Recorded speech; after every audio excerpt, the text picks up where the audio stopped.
আসসালামু আলাইকুম। বাংলা সংবাদে সবাইকে স্বাগত জানাচ্ছি। আমি চিন্তিয়া হক। শুরুতেই সংবাদ শিরোনাম। শেখ হাসিনাকে একদিনের জন্য হলেও আয়নাঘরে রাখা হোক, বলছেন ফারুক। এদিকে বন্যা দুর্গত 11 জেলায় মৃতের সংখ্যা বেড়ে 52 জন, বলছেন অতিরিক্ত সচিব। জানাবো পয়সা দিয়ে ভোট কেনা যায়, আস্থা পাওয়া যায় না, বলছেন ডক্টর কামাল হোসেন। নষ্ট রাজনৈতিক সংস্কৃতিতে ফিরতে চায় না, বলছেন সোহেল তাজ। এবং সর্বশেষ জানাবো কালো টাকা সাদা করার বিধান বন্ধের সিদ্ধান্ত। দর্শক শুনছিলেন সংবাদ শিরোনাম, এখন বিস্তারিত। শেখ হাসিনাকে একদিনের জন্য হলেও আয়নাঘরে রাখা হোক, বলছেন ফারুক। অন্তর্বর্তী সরকারের প্রধান উপদেষ্টা ডক্টর মোহাম্মদ ইউনূসের উদ্দেশ্যে বিএনপি চেয়ারপারসনের উপদেষ্টা জয়নুল আবেদীন ফারুক বলেছেন, শেখ হাসিনা অনেক নিরীহ মানুষকে হত্যা করেছে। আপনার কাছে দাবি থাকবে তাকে দেশে এনে আইনের মাধ্যমে বিচার করা হোক। একদিনের জন্য তাকে আয়নাঘরে রাখা হোক, 1-2 দিনের জন্য হলেও তাকে জেলে রাখা হোক। শেখ হাসিনার উদ্দেশ্যে ফারুক বলেন, সাইদের মৃত্যুর পর আপনি বলেছিলেন এরা রাজাকারের সন্তান। মুগ্ধ মিন্টুর মৃত্যুর পর আপনি বলেছিলেন আমাকে সরানো কোনো ক্ষমতা নেই, আমি লৌহ মানব, আমি শেখ মুজিবের কন্যা, আমাকে দেশ থেকে কেউ বিতাড়িত করতে পারবে না। কোথায় শেখ হাসিনা? আপনি বাংলাদেশে নাই। তিনি বলেন বাংলাদেশের মানুষ খেতে পারে না, আর শেখ হাসিনা হাজার হাজার কোটি টাকা ব্যয় করে তার নিরাপত্তার জন্য বিদেশ থেকে গাড়ি আমদানি করে, বিদ্যুতের বিল বাড়িয়েছে, রিক্সা চালকদের, গরিব মানুষের বিদ্যুতের বিল দিতে পারে না। এই বিদ্যুতের বিলের হাজার হাজার কোটি টাকা এখনো নসরুল হামিদের কাছে আছে। ঘন্টার পর ঘন্টা, দিনের পর দিন শেখ হাসিনার অত্যাচারের কথা বললেও শেষ হবে না। বিরোধী দলের সাবেক এই চিফ হুইপ বলেন, আমরা 1971 সালে মুক্তিযুদ্ধ করে দেশ স্বাধীন করেছি, দিল্লির দাসত্ব করার জন্য নয়।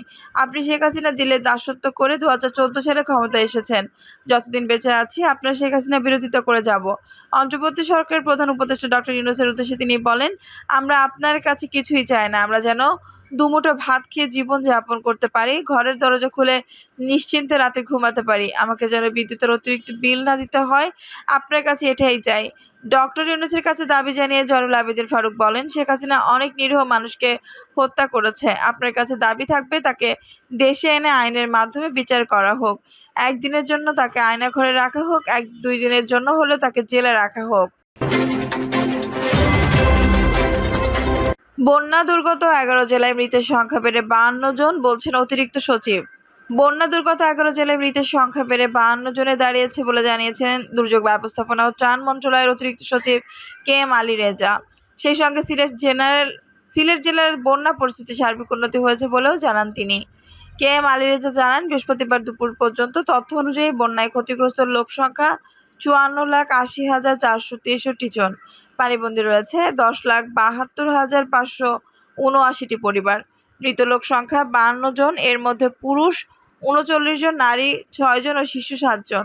সবচেয়ে বেশি মারা গেছে কুমিল্লায় 14 জন, নিখোঁজ 1 জন। সিলেট জেলা থেকে পাওয়া আজকে তথ্য অনুযায়ী বন্যা পরিস্থিতির সার্বিক উন্নতি হয়েছে। তিনি বলেন, 11 জেলায় বন্যায় ক্ষতিগ্রস্তদের আশ্রয়ের জন্য 3,403টি আশ্রয়কেন্দ্র খোলা হয়েছে।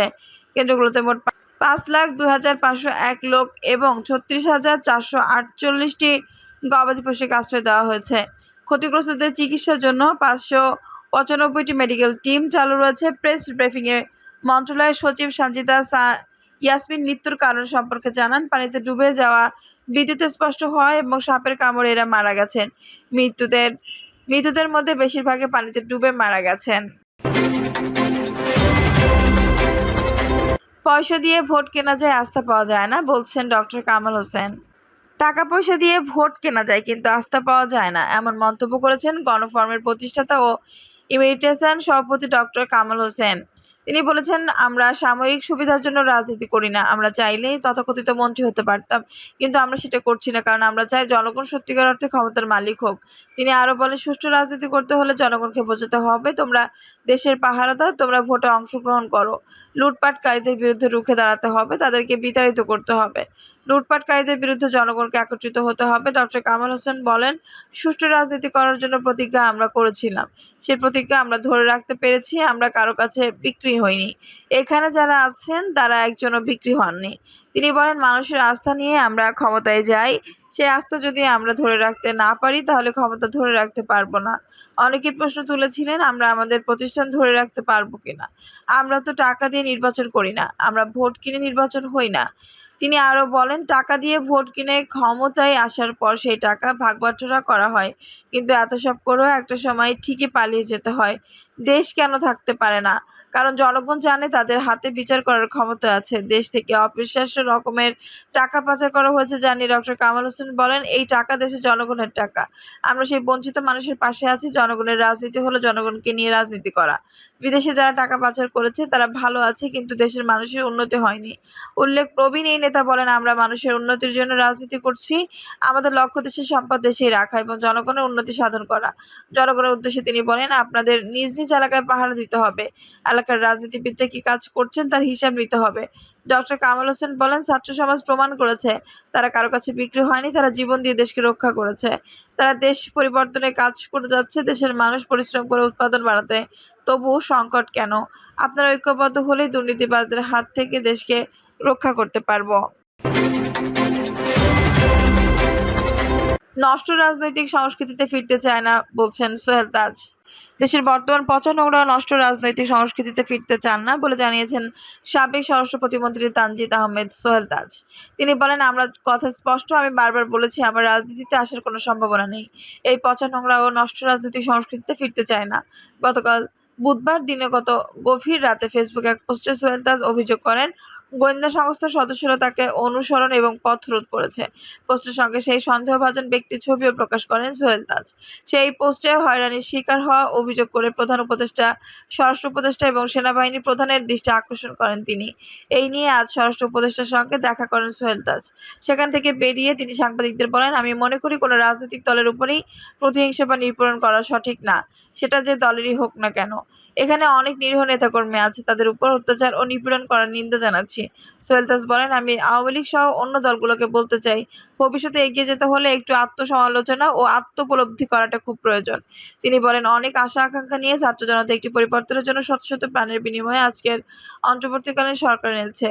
এই সরকারের কাছে আমাদের প্রত্যাশা অনেক বেশি। আমরা চাই একটি গণতান্ত্রিক, সমৃদ্ধিশীল ও প্রগতিশীল বাংলাদেশ। আমাদের বংশধর নাতি নাতনি সহ সবাই যেন একটি সুন্দর বাংলাদেশ পায়, সে প্রয়াসই এই আত্মত্যাগ। ছাত্র জনতার এই গণ অভ্যুত্থানের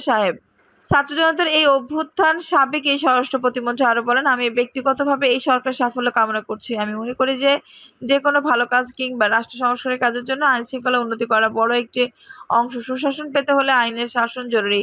আমি ব্যক্তিগতভাবে আমাদের একটি বিষয় নিয়ে এখানে এসেছি। আমাকে বেশ কিছুদিন যাবৎ বিভিন্ন মহল থেকে হুমকি দেওয়া হচ্ছে, আমার প্রাণের উপর হুমকি এসেছে।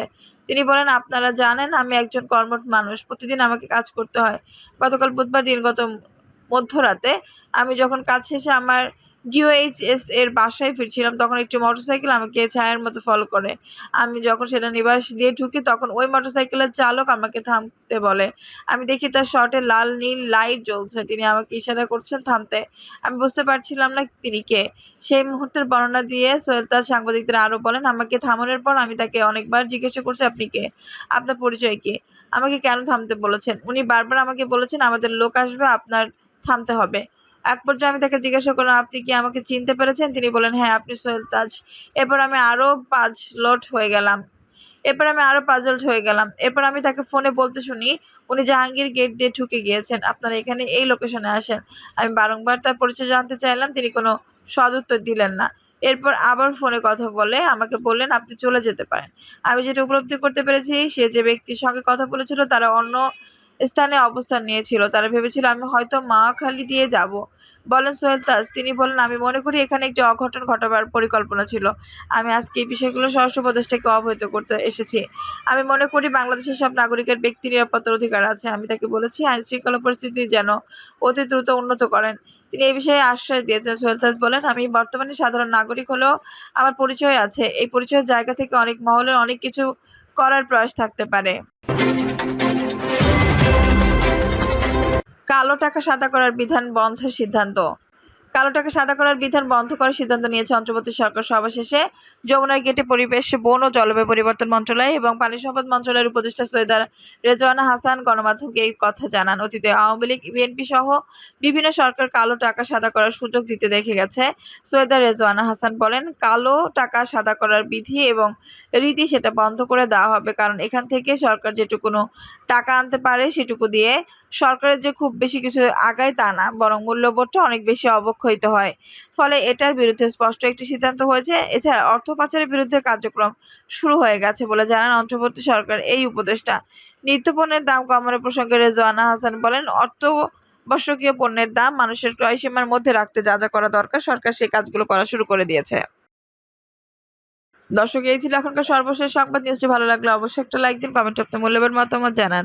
সবসময় আমাদের পাশে থাকতে সাবস্ক্রাইব করে বেল বাটনটি অন করে রাখুন। ধন্যবাদ।